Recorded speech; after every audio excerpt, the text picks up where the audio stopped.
So we're officially moving out, and we just spent $300,000 on a house.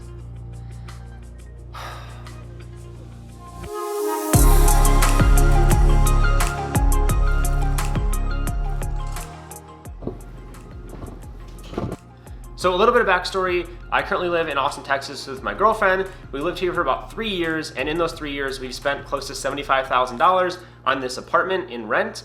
And since we are moving back to Michigan, we decided to take this time to finally get our first property. And this is gonna be a story about how crazy that experience was, especially in 2022, and also how much money we spent total on the house, closing costs, everything all in, how much money we spent to get our first house. We really wanted to live in a certain area of Michigan, and in this area that we wanted to go to, our budget was gonna be about $300,000 to $350,000.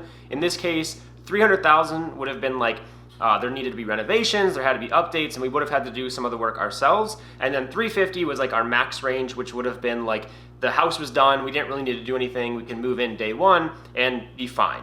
So there were only 10 houses in the entire area that we wanted to look at in this price range, which kind of surprised me. I would have thought that that price range would get us more. In the current market, it got us 10. We looked at 9 of the houses, and they were okay. They weren't great, they weren't anything to like write home about. The 10th house though, we really liked. There was a lot of work to be done. It was listed for $299, and there were definitely going to have to be renovations that we would have to do ourselves to save money.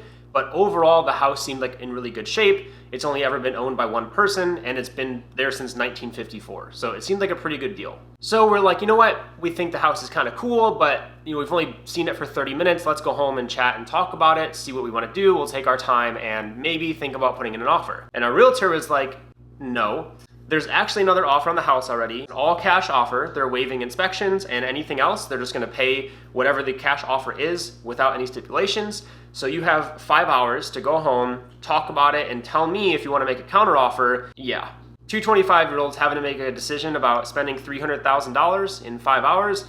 Very stressful. Didn't know we'd have to do something like that. So to kind of talk about how this whole process starts, it starts by getting this thing called a pre-approval letter. And the pre-approval letter basically is a sign of good faith to people selling a house that you are good for your money. You're actually able to be shopping in this price range. You're able to make a serious offer for what their house is listed for. And the way that you do this is you basically go to a bank and you say, these are all my debts. This is how much money I make. This is how much money is in my savings. And the bank goes, awesome, we will pre-approve you up to $500,000, let's say. That's not a real loan. It's not actual money. They're just saying in this situation, they will loan you up to $500,000 depending on the property that you're going to look at. You take this letter to someone selling a house and you give it to them when you make a real offer, letting them know that your offer is actually serious. So like I said, the house that we were looking at was listed at $299. We were pre-approved for way above that, so we were within the range that we thought we could afford based on what the bank had told us. So we basically decide we're gonna offer $305,000. So it's about $5,000 over the asking price.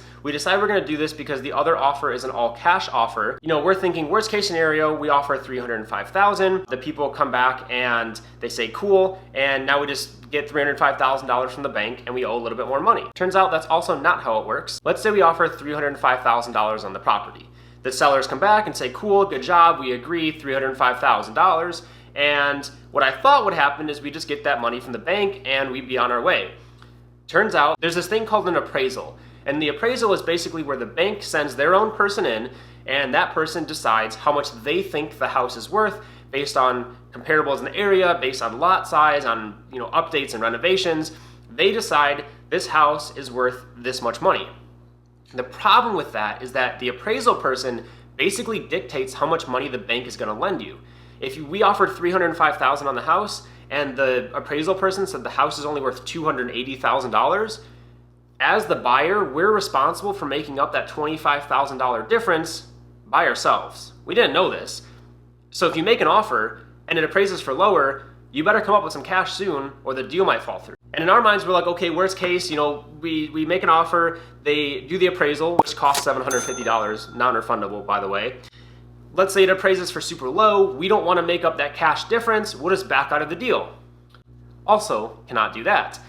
There's this thing that you'd also put down when buying a house called an earnest money deposit, which is basically a sign of good faith, another one, to the seller that you're serious. Usually it's between 1% to 3% of the total house price.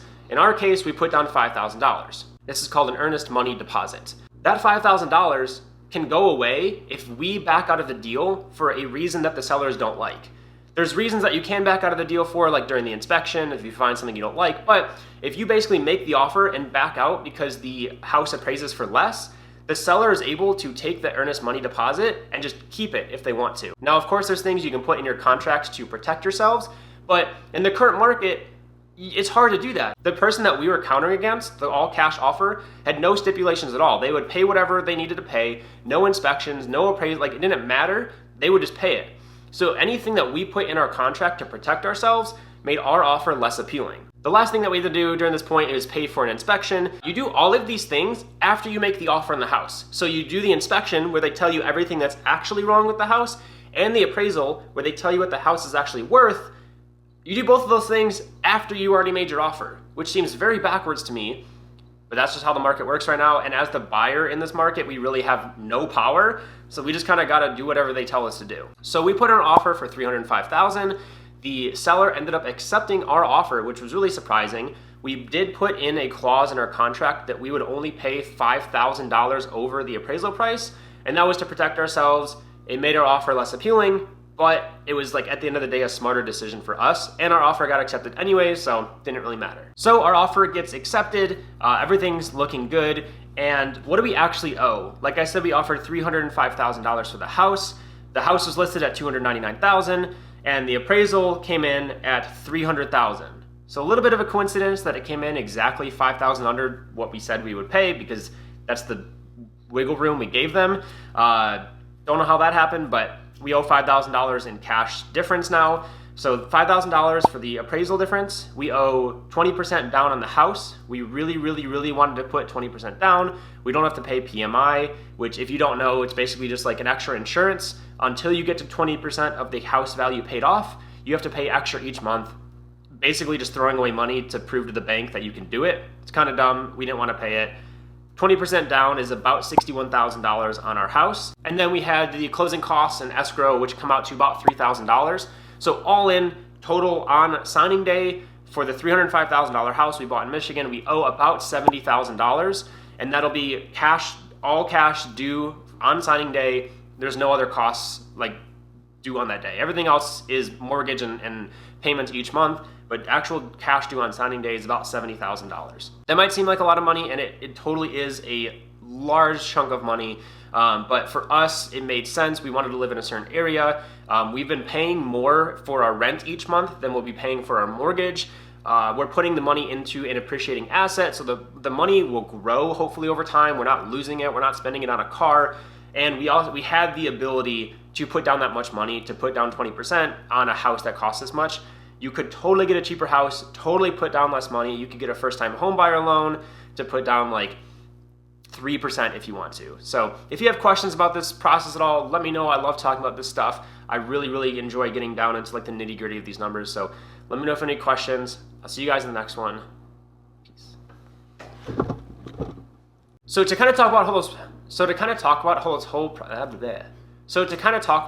whole, why can't I say I don't say blah blah blah.